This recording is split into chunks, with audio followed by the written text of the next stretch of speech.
Hello guys, welcome to my YouTube channel Education Net Aspirant. Today we discuss previous year question from paper 1 Information and Communication Technology ICT. It is part 3. इससे पहले भी दो part में दो videos दिया हुआ है, वो भी देख सकते हो एंड वीडियो को लाइक एंड चैनल को सब्सक्राइब कर देना. Let's come to the question number 1. Who is one of the following acronyms match incorrectly with their full form. नीचे दिया हुआ एक्रोनिम्स में से कौन सा फुल फॉर्म इनकरेक्टली और गलत दिया हुआ है? Option A BOIP voice over internet protocol. Option B WLAN wired local area network. Option C HTML hypertext markup language. Option D CMOS complementary metal oxide semiconductor. इसमें से देखो जो ऑप्शन बी है वो गलत दिया हुआ है. WLAN का फुल फॉर्म होता है वायरलेस लोकल एरिया नेटवर्क. तो इसका करेक्ट आंसर होगा ऑप्शन बी. उसके बाद question number 2. Identify the correct order of the following memory types in decreasing order of access time. Access time के हिसाब से डिक्रीजिंग ऑर्डर में लगाओ. नीचे दिया हुआ मेमोरी टाइप्स में से एक्सेस टाइम के हिसाब से डिक्रीजिंग ऑर्डर में कौन सा पेयर्स होगा? देखो एक्सेस टाइम के हिसाब से decreasing order, that means access time जिसको ज्यादा लगेगा वो होगा उसका स्पीड कम होगा एंड जिसको एक्सेस टाइम कम लगेगा उसका स्पीड ज्यादा होगा. तो देखो सी और ए रैम, बी SSD, सी CPU कैश. जो CPU कैश है उसका स्पीड सबसे ज्यादा होता है. इसका मतलब इसका एक्सेस टाइम सबसे कम लगेगा. तो सी लास्ट में आएगा. CPU कैश लास्ट में आएगा. देखो लास्ट में एक ही ऑप्शन में है, ऑप्शन 4. तो इसका करेक्ट आंसर होगा ऑप्शन 4 BAC. इसका मतलब क्या है? SSD का एक्सेस टाइम सबसे ज्यादा लगेगा, उससे कम एक्सेस टाइम लगेगा रैम को, उससे कम एक्सेस टाइम लगेगा CPU कैश को. उसके बाद question number 3. Given below are two statements. Text RTF and CSV are 3 file extensions used for generic text files.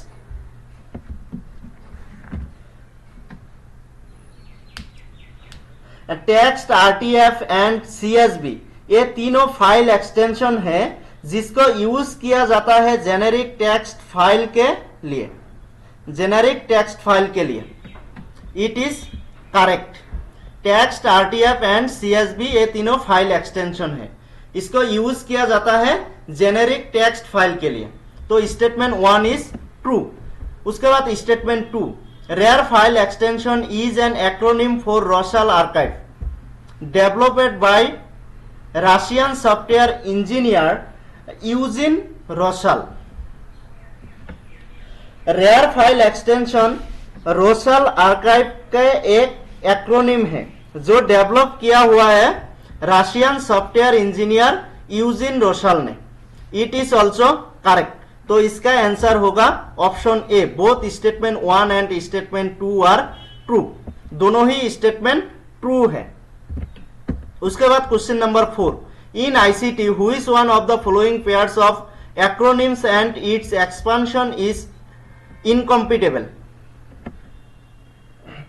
ICT में नीचे दिया हुआ कौन सा एक्रोनिम्स के पेयर एंड उसका एक्सपेंशन इनकम्पिटेबल है और इनएप्रोप्रिएट है? Option A CSV comma separated variables. Option B RTF rich text format. Option C PDF portable document format. Option D PNG portable network graphics. इसमें से देखो कौन सा इनकम्पिटेबल है और इनएप्रोप्रिएट है. इसमें ऑप्शन ए में देखो CSV का फुल फॉर्म दिया हुआ है कॉमा सेपरेटेड वेरिएबल, बट इसका फुल फॉर्म होता है कॉमा सेपरेटेड वैल्यूज. तो इसका करेक्ट आंसर होगा option A CSV comma separated variables. ये गलत दिया हुआ है और इनकम्पिटेबल दिया हुआ है, इनअप्रोप्रिएट दिया हुआ है। उसके बाद question number 5, given below are two statement 1 KB equal to 1024 bytes. Statement 1, 0.2 terabyte is equal to 204.8 gigabytes. It is true क्योंकि 1 GB इक्वल टू 1024 TB होता है, तो 0.2 टेराबाइट और TB is equal to 204.8 GB होता है। तो statement 1 is true. And statement 2, 1 petabyte is equal to the power 53 bits. It is also correct. इसका correct answer होगा option A. Both statement 1 and statement 2 are true, दोनों ही statement true है। उसके बाद देखो मेमोरी का एक्सप्लेन किया हुआ है। 1 KB equal to 1024 bytes, 1 MB equal to 1024 KB, ये एक बार पढ़ लेना। उसके बाद question number 6, which of the following statement are true. नीचे दिया हुआ कौन कौन सा स्टेटमेंट ट्रू है। A, www is a collection of multimedia web pages stored on a website। www एक मल्टीमीडिया वेब पेजेस जो एक वेबसाइट में स्टोरेज है उसका कलेक्शन। www एक कलेक्शन है जो मल्टीमीडिया वेब पेजेस जो एक वेबसाइट में स्टोरेज किया हुआ है। उसके बाद B, URL specify the location of all web pages. URL all web pages का लोकेशन स्पेसिफाई करता है। C, web resource are accessed by Windows operating system. Windows operating system के द्वारा वेब रिसोर्स एक्सेस किया जाता है। Choose the correct answer from the option given below. देखो जो सी दिया हुआ है, web resource are accessed by Windows operating system, it is false. ये ट्रू नहीं, ये स्टेटमेंट फॉल्स है। विंडोज ऑपरेटिंग सिस्टम के द्वारा वेब रिसोर्स एक्सेस नहीं किया जाता है, तो सी नहीं आएगा। सी को हटाओ, देखो एक ही ऑप्शन बचेगा, ऑप्शन 1। तो इसका करेक्ट आंसर होगा option 1, A and B. A, www is a collection of multimedia web pages stored on a website, and B, URL specify the location of all web pages। ये दोनों ही statement correct है, तो इसका correct answer option 1, A and B only. उसके बाद question number 7, match list 1 and list 2। List 1 में दिया हुआ है स्टोरेज डिवाइस और मीडिया, लिस्ट 2 में डिस्क्रिप्शन दिया हुआ है। लिस्ट 1 देखो, A blu ray disc, B SSD, C ROM, D RAM. उसके बाद डिस्क्रिप्शन में देखो 1, non volatile memory that can only be read from and not written to. Non volatile memory जिसको रीड ओनली मेमोरी बोला जाता है, जिसमें राइट नहीं किया जाता है, लिख नहीं सकते हो, वो क्या होता है, वो रोम होता है। रोम एक नॉन वॉलेटाइल मेमोरी होता है जिसको रैंडम ओनली मेमोरी बोला जाता है। तो बी के साथ 1 आएगा, बी के और सी के साथ 1 आएगा। सी के साथ 1 देखो दो ऑप्शन में है, 3 एंड 4। उसके बाद 2, optical storage media that allows very high storage capacity by using blue और violet laser technology. Optical storage media होता है जिसको ब्लू और वायोलेट लेजर टेक्नोलॉजी यूज करके हाई स्टोरेज कैपेसिटी अलाउ किया जाता है। वो क्या होता है, वो ब्लू-रे डिस्क होता है। तो ए के साथ 2, ए के साथ 2 देखो एक ही ऑप्शन में है, ऑप्शन 4। तो इसका करेक्ट आंसर होगा ऑप्शन 4। ए के साथ 2, बी के साथ 4। SSD, SSD क्या होता है, device that storage data by controlling the movement of electrons within a microchip. There are no moving parts.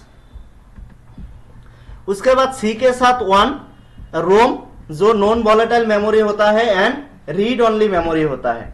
उसके बाद डी के साथ 3 रैम। रैम क्या होता है? वॉलेटाइल मेमोरी होता है जिसमें ऑपरेटिंग सिस्टम के द्वारा डाटा स्टोर कर सकते हो, प्रोग्राम स्टोर कर सकते हो जो करेंटली यूज होता है। तो इसका करेक्ट आंसर होगा ऑप्शन 4। उसके बाद question number 8, Which of the following memory storage device are considered as primary memory storage?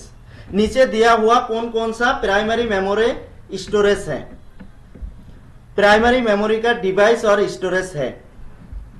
देखो, a removable hard disk drive, B RAM, C ROM, D DVD and और CD. Primary memory क्या होता है? Primary memory is a section of computer memory that the CPU can access directly. Primary memory computer memory का एक part section होता है और part होता है जिसमें से सीपीयू के द्वारा डायरेक्टली डाटा एक्सेस कर सकते हो।